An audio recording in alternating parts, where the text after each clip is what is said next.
Merci Mohamed, merci beaucoup. Merci pour votre invitation et puis merci à vous de m'écouter. Je sais que ça va pas être facile de passer après Agnès. C'était très pratique, très sexy, sensuel. J'aurais pas tout ça. Ce que je vais vous montrer, c'est quelque chose qui est de l'expérience de l'organisation et effectivement, comment nous devons nous mettre en place pour réussir une vaccination. Et la France n'est pas forcément toujours un exemple dans ce domaine-là. Si je prends l'exemple justement la vaccination papillomavirus, ça a 17 ans. La mise en place de la vaccination en France a commencé chez les filles il y a 17 ans. Et dès le départ, le calendrier qui a été utilisé était compliqué. On commençait qu'à partir de 14 ans, etc. On a mis beaucoup de temps, y compris sur les dépistages. La vaccination pour le garçon n'a été proposée que en 2021. Tout ça, c'est assez long, mais ça s'intègre aussi dans une politique de santé qui était particulière. Il faut comprendre qu'il y a 15-20 ans en France, l'objectif à la Haute Autorité de Santé, et ce qu'on demandait à la Commission technique de vaccination, c'était comment ne pas recommander. C'est la vérité. C'est comment ne pas recommander. Donc c'était pas comment faire pour retrouver toutes les ressources pour avoir une efficacité vaccinale. C'est ne pas recommander pour ne pas payer. Voilà, faire des économies, entre guillemets. Et donc c'était difficile. Derrière, on a aussi eu toute cette histoire, probablement, vous nous en souvenez, du problème de la vaccination hépatite B et suspicion de sclérose en plaques. Tout ça, ça a cassé non seulement la confiance dans les systèmes de santé, mais ça a surtout cassé la vaccination à l'école. Parce qu'on était un pays qui vaccinait très bien à l'école, notamment contre l'hépatite B, probablement que même on a trop vacciné, puisqu'on vaccinait même les personnes de plus de 80 ans, ce qui n'avait pas de sens.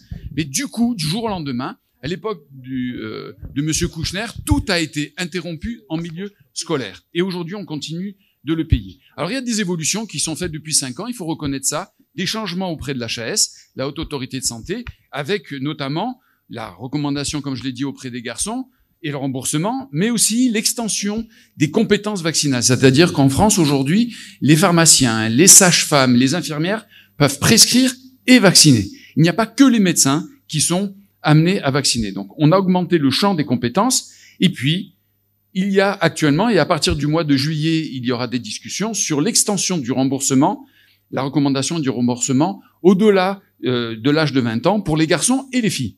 Aujourd'hui, jusqu'à 26 ans, uniquement les garçons qui avaient des relations sexuelles avec les garçons pouvaient faire l'objet de remboursement de la vaccination. Donc en fait, c'était orienté sexuellement, ce qui n'a pas de sens. Vous n'allez pas demander à un garçon qui va chez le pharmacien et qui a une ordonnance, est-ce que tu es homosexuel ou pas? Vous voyez? Donc c'était totalement incohérent. Donc les choses ont changé, mais voyez bien que quand on regarde les objectifs qui sont donnés par l'OMS de couverture vaccinale, ben, la France était, et ça c'était bien entendu en 2020, fin 2020, où on avait subi aussi une partie du Covid, hein, mais tous les pays. Mais regarde par rapport à l'Espagne, par rapport au Royaume-Uni ou l'Italie, on était très en retrait, uniquement chez les filles. Je parle de la campagne de vaccination, des couvertures vaccinales chez les filles, fin 2021. Schéma complet, on était à 37%. Évidemment, chez le garçon, on commençait à peine, on partait de 6%. J'ai entendu 4% au Maroc, globalement. Donc vous voyez d'où on vient et d'où vous pouvez venir. Ce qui est important, c'est qu'en plus, il y avait une inégalité. Une inégalité en termes de couverture vaccinale, mais par rapport à de nombreux points, notamment le niveau d'études. Plus on avait un niveau d'études élevé, meilleure était la couverture vaccinale. Plus on avait un niveau social élevé, meilleure était la couverture vaccinale. Si on avait une situation financière de meilleure qualité, eh ben là aussi, la couverture vaccinale était meilleure. Donc il y avait une vraie différence. Moins vous êtes élevé au niveau, éducation, notamment des études, et moins vous avez d'argent, et moins vous avez accès, moins vous avez une couverture vaccinale. Donc il y a une inégalité, les plus pauvres, en gros, comme d'habitude, pour eux c'est plus compliqué. Et l'intérêt de l'école, et ça a toujours été comme ça en France, c'est de pouvoir égaliser, de pouvoir permettre une meilleure égalité d'accès, non seulement à la connaissance, mais aussi à l'accès aux soins. Donc, est-ce que c'était une solution?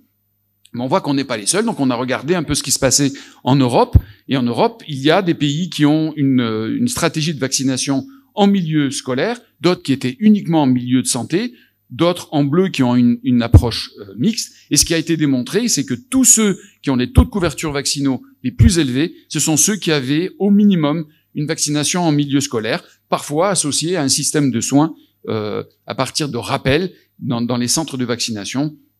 Donc c'est ce qui a montré véritablement l'efficacité. Et surtout, ça permet d'accéder à l'adolescent. Ça, c'est un point important. L'adolescent est perdu dans l'univers, entre guillemets, médical. En général, ils sont peu malades. En tout cas, même quand ils sont malades, ils y vont qu'au dernier moment. Aller voir le médecin, c'est pas dans la culture de l'adolescent. Et on voit bien que tous ceux qui ont des bonnes couvertures vaccinales, ce sont les pays qui ont une vaccination en milieu scolaire. L'Autriche, l'Australie, le Canada, le Portugal, le Royaume-Uni, avec des taux qui sont souvent au-delà de 80%. Si on regarde ce qui se passe en Belgique, et ça c'est intéressant, où il y a à la fois cabinet médical et milieu scolaire, par contre il y a le discours environnant qui a un impact. Si je regarde ce qui se passe dans la communauté flamande, qui n'écoute pas ce qui se passe en France, ils ne parlent pas le français, il y a un taux de couverture vaccinale de 90%. Si par contre on regarde dans la communauté des Wallons, qui parlent français, donc sous influence du discours qu'il y a en France, on tombe entre 36 et 50%. C'est-à-dire qu'on voit bien le côté négatif du discours qu'il y avait jusque-là en France, discours négatif vis-à-vis de la vaccination. Je rappelle, comment ne pas vacciner ? Ça vous paraît peut-être hallucinant, mais ce qui était dit, alors pas officiellement, pas publiquement, mais dans les commissions techniques de vaccination, c'était le résultat. Aujourd'hui, en janvier 2023, vous allez comprendre pourquoi je prenais cette date-là, 101 pays au total vaccinés à l'école et ont montré que c'était efficace. Alors bien entendu, en France, on a voulu encore aller plus loin, il a fallu faire une recherche dans la littérature, je vous passe les détails pour savoir quels étaient les facteurs déterminants de cette efficacité de vaccination en milieu scolaire, les éléments clés. Et on les retrouve, ils sont tous liés. Il y a la formation, très importante, très importante, la formation du grand public au même titre que la formation des personnels de santé. Les campagnes de formation sont fondamentales. Je vais passer sur la collaboration entre les acteurs, je ne vais pas passer vite, au contraire, il faut qu'il y ait une collaboration très forte entre le ministère de la Santé, mais aussi le ministère de l'Éducation nationale, pour que les deux structures accompagnent la formation des éducateurs, des infirmières scolaires et superviser surtout la réalisation effective de la vaccination. Donc s'il n'y a pas une volonté politique, ça ne marche pas. Et puis, il y a un autre système, c'est dans la logistique, notamment le système d'invitation au rappel auprès des parents, mais aussi auprès des personnels de santé. C'est-à-dire régulièrement réinformer, rappeler, il faut le faire, il faut le faire, il faut le faire. Le combat n'est jamais gagné. Il faut répéter, répéter, répéter. On dit bien, enseigner, c'est l'art de répéter. Donc, il faut le faire.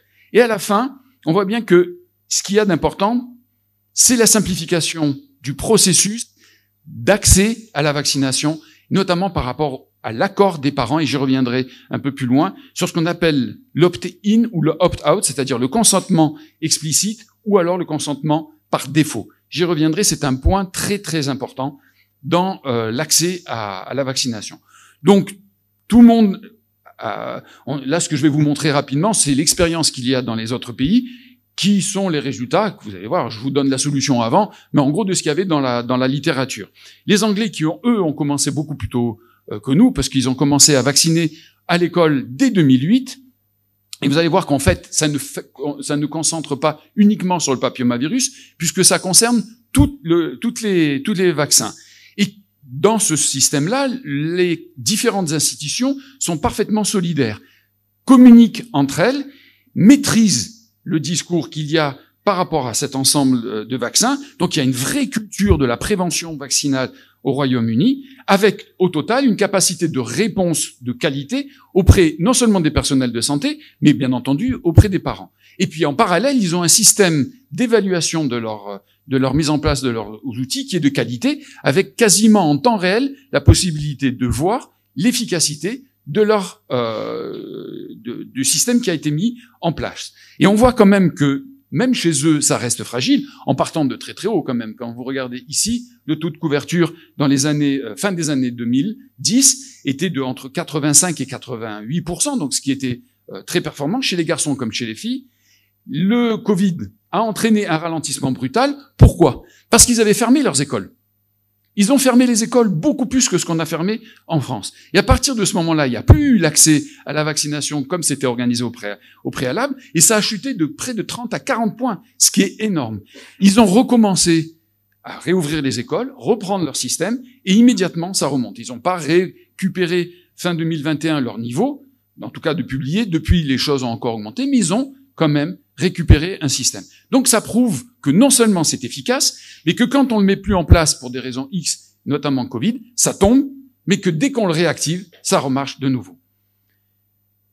Au Canada, le Canada, c'est juste pour montrer qu'ils ont étudié la relation très nette en termes d'efficacité entre le système individuel, c'est-à-dire les professionnels de santé, les parents, tous les administrateurs dans les écoles, pour obtenir une excellente confiance entre les parents et le système au total, le système de santé, mais le système scolaire. Ça, c'était important. Le système d'organisation globale qui est fondamental, avec les différents outils de communication, les formulaires de consentement, la possibilité d'avoir des rattrapages chez les non-vaccinés organisés, des supports d'information, des supports de formation. Donc l'organisationnel est important. Et à l'étage au-dessus, c'est-à-dire au niveau du politique. Si le politique n'est pas en capacité de mettre ce qu'il faut pour avoir le nombre de vaccins à fournir dans les écoles, si vous êtes en rupture de vaccins, ça ne marche pas.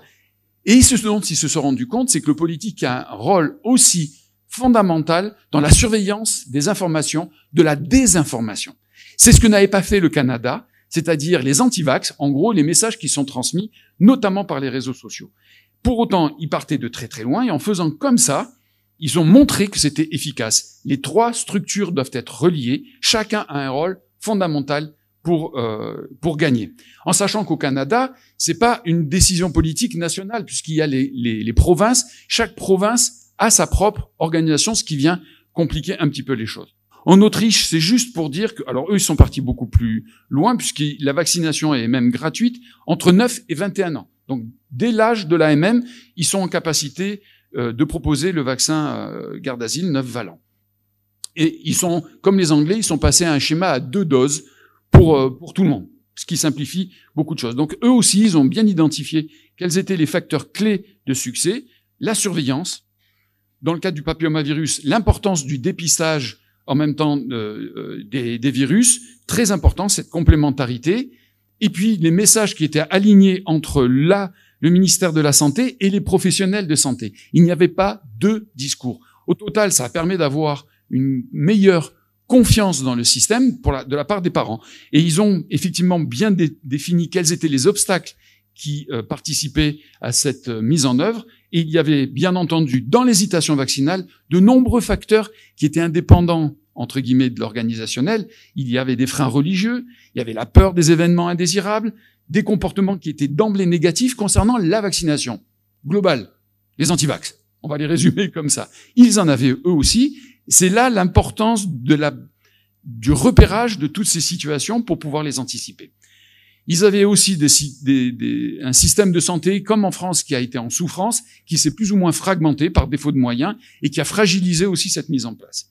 Et enfin, leur problème qu'ils ont mis en évidence, c'est que la médecine scolaire n'est pas du tout obligée d'assurer le rattrapage vaccinal, la vaccination au sens large.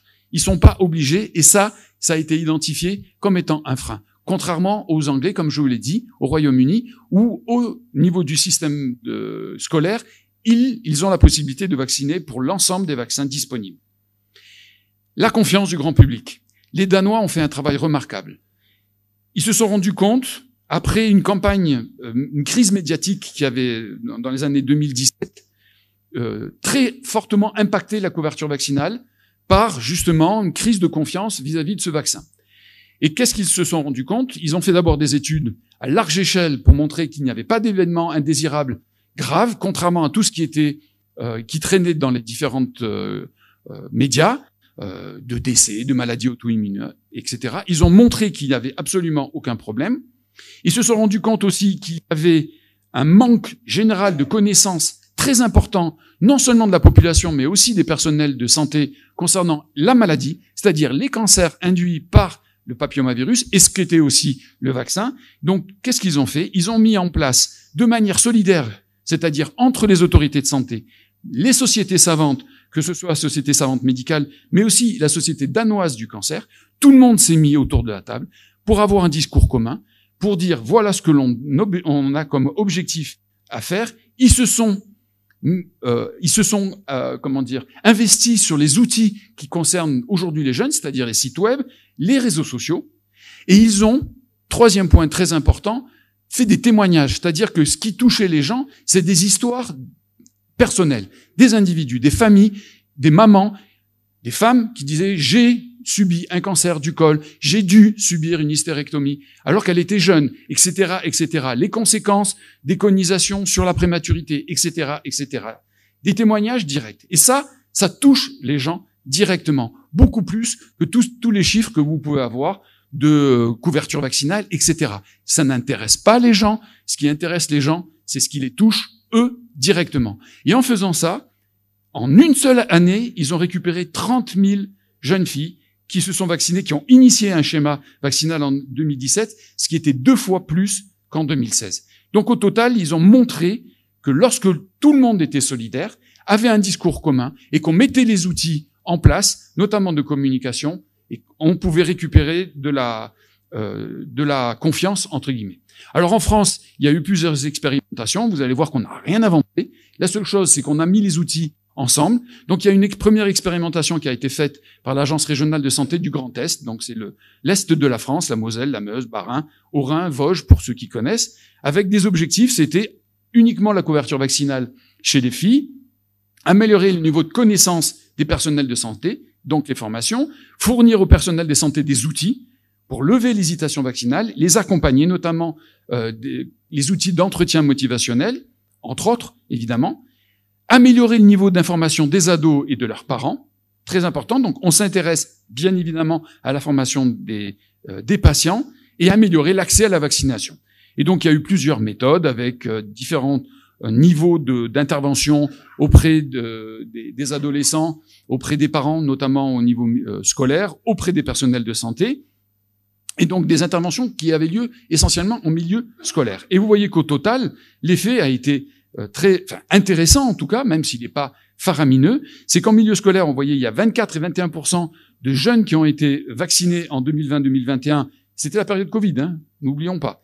Et 2021-2022, donc c'était pas forcément la meilleure période pour entamer ce genre d'expérimentation. Forte progression pour tous les jeunes qui étaient en 5e. C'était, vous allez voir l'objectif en filigrane, de 9 à 27% lors de la première année. Donc il y avait un gain qui était intéressant.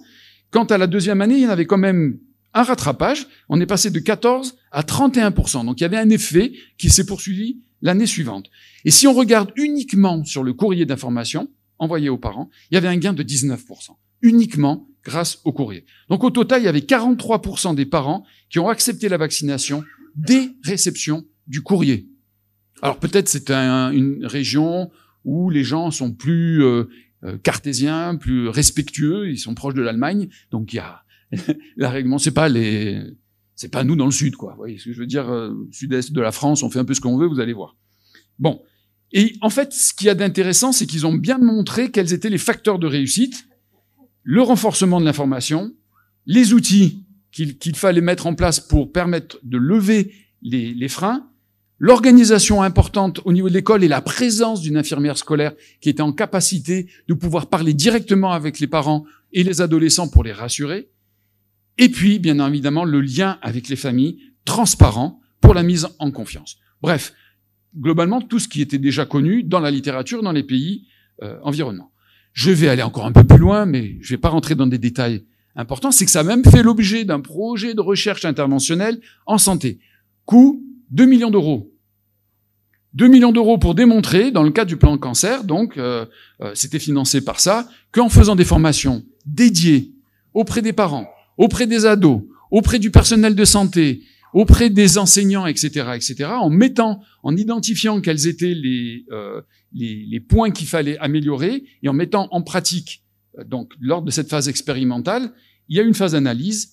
Au total, 77% de décisions favorables à la vaccination à l'école. Donc on part pas sur une opposition formelle, pas du tout. Les gens sont globalement favorables à la vaccination. La seule chose qu'ils demandent, c'est qu'on leur explique pourquoi on l'a fait, comment on le fait, et que tout va bien se passer. Et ça, c'était important. 20% des parents ont consenti à la vaccination de leur enfant au collège, en moyenne. 16% des élèves ont pu être effectivement vaccinés. Ça paraît pas beaucoup, ça paraît peu, mais on part de très très très loin, je le dis. Et ce qu'ils ont mis en évidence, et ça c'était aussi un point important en termes de communication, ça sert à rien de parler de couverture vaccinale, globalement. Dire aux parents, notre objectif c'est d'atteindre 80%. Non, c'est de leur dire, regardez, dans tel pays, ils sont à 80%.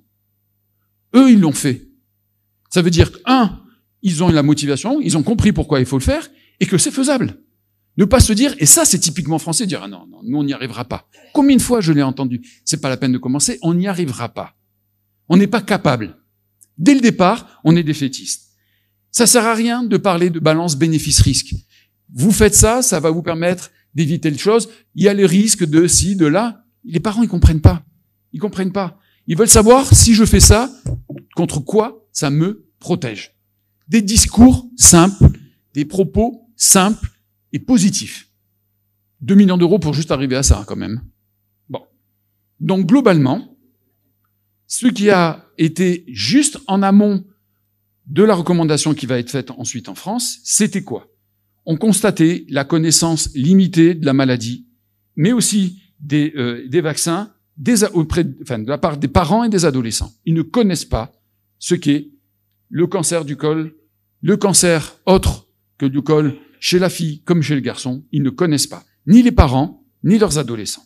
Mais ce qu'il y a de pire, c'est qu'on se rend compte que même chez les soignants, cette connaissance est limitée. C'est limité chez les soignants, mais c'est aussi limité chez les enseignants. Et à partir du moment où vous avez un enseignant ou un médecin qui ne connaît pas, qui va pas vous donner l'information, il peut pas être convaincant, puisqu'il n'est pas convaincu. Donc il va pas donner l'information. Et on sait que toutes les études ont montré que les parents, s'ils vont voir leur médecin et que leur médecin ne leur parle pas de ça, ils se disent, bon, c'est pas important. Si le médecin dit, oui, il faut le faire. Vous croyez, docteur? J'ai pas forcément besoin d'aller dans des détails très profonds. Ils vont leur dire, oui, moi, je vous dis, même, j'ai vacciné mes enfants. Ah, vous avez vacciné vos enfants? Ah oui, alors j'y vais. Ils n'ont pas besoin de plus que ça.